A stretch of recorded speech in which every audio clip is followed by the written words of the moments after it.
Raffi Ahmad kembali membuat rekor baru prestasinya, yakni masuk dalam daftar Fortune Indonesia 40 Under 40. Nama-nama yang masuk daftar Fortune Indonesia 40 Under 40 sebelumnya telah melalui seleksi yang ketat.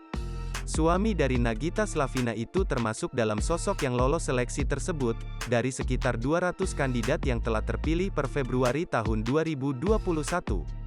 Tahun ini untuk kali pertama kalinya majalah Fortune Indonesia, merilis tajuk utama 40 Under 40.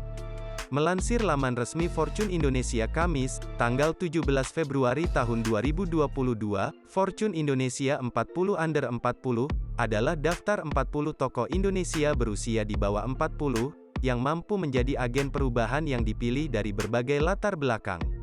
Pemimpin redaksi Fortune Indonesia Hendra Supraitno, menyampaikan bahwa Fortune Indonesia 40 Under 40 mampu membuktikan, dan membawa nama Indonesia ke kancah dunia dengan cara, cerita, dan capaian mereka masing-masing. Menurutnya, daftar nama-nama itu juga sekaligus membuka jalan baru bagi Indonesia dan masa depannya.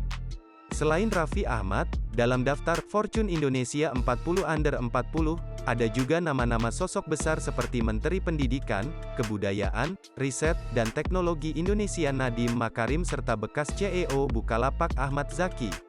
Ada juga aktor kenamaan Indonesia Reza Rahardian, konten kreator Arif Muhammad. Penyanyi tanah air yang sukses di dunia musik internasional seperti Rich Brian, dan Nicole Zevanya juga masuk dalam daftar tersebut.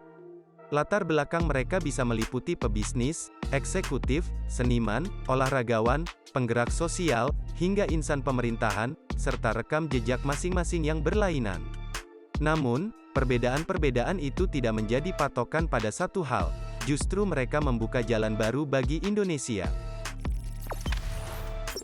Jangan lupa subscribe, share, komen, dan like ya!